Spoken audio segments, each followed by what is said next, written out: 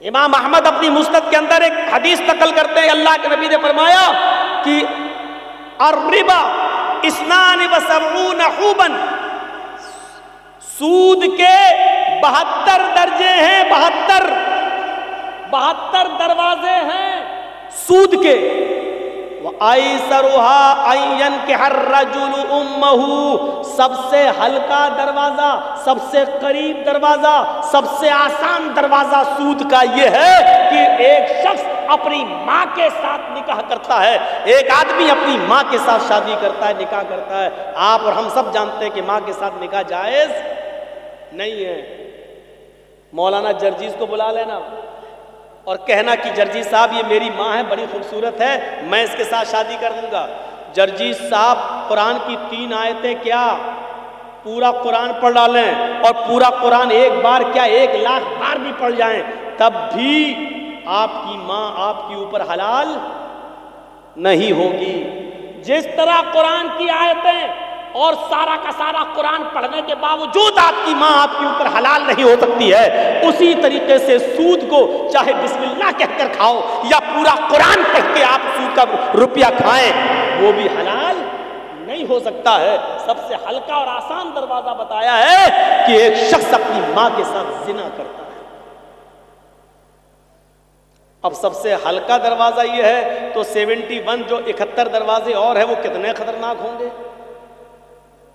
یہ کون؟ زندگی گزارنے کے اصول ہم اپنی منمانی طریقے سے نہیں چلا سکتے ہیں، گزار سکتے ہیں، یہ وہی سکھائے گا اور اس کے نبی بتائیں گے۔ جس طریقے سے یہ ساری چیزیں حدیث کی کتابوں میں آپ کو ملیں گی، قرآن میں ملے گا، اسی طریقے سے دیکھیے نماز ہمارے اوپر فرض ہے۔ یہ نماز بھی دنیا میں جتنے بھی پیغمبر آئے، ہر نبی اور ہر پیغمبر کے اوپر یہ نماز فرض تھی۔ ہم اپنی مسجدوں کا جائزہ لیں، کون کہتا ہے کہ مسلمان بڑے پریشان ہیں؟ کون کہتا ہے کہ مسلمان بہت بے چین ہیں؟ کون کہتا ہے کہ مسلمان بہت زیادہ پریشانی کے عالم میں مبتلا ہیں؟ نہیں، فجر کی اذان ہمیں بتلاتی ہے کہ یہ مسلمان کتنے سکون کے ساتھ سو رہا ہے۔ فجر کے اذان کے بعد مسجدیں ہماری بتاتی ہیں کہ اس مسلمان کو کتنی آسانی کے ساتھ نیند آ رہی ہے۔ جس کو پریشانی ہوتی ہے اس کو نیند نہیں آتی ہے، جس کو بے چینی ہوتی ہے اس کو نیندیں نہیں آتی ہے، جس کو ٹینشن ہوتا ہے اس کو نیندیں نہیں آتی ہے۔ آپ کی نیند، آپ کا آرام سے سونا یہ بتلا رہا ہے کہ آپ کے اوپر کوئی پریشانی نہیں ہے، آپ کے اوپر کوئی مصیبت نہیں ہے۔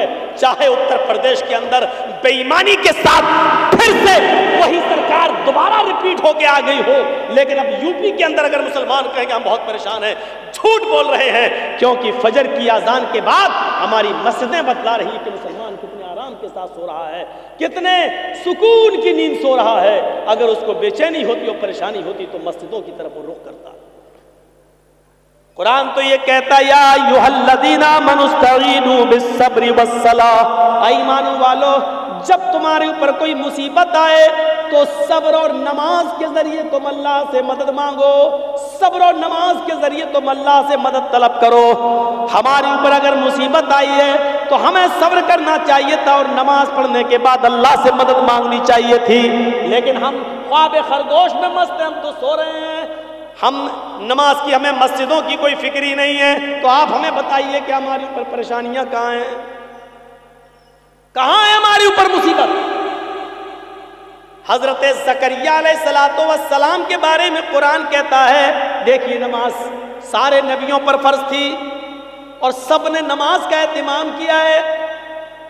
وَنَادَتْهُ الْمَلَائِكَةُ وَهُوَ قَائِمٌ يُصَلِّي فِي الْمِحْرَابِ، قرآن کہہ رہا ہے فرشتوں نے آواز دی، فرشتوں نے جب پکارا تو اس وقت حضرت زکریا محراب کے اندر نماز کی حالت میں کھڑے تھے۔ یعنی یہ نماز زکریا علیہ السلام بھی پڑھا کرتے تھے، زکریا علیہ السلام پر بھی فرض تھی۔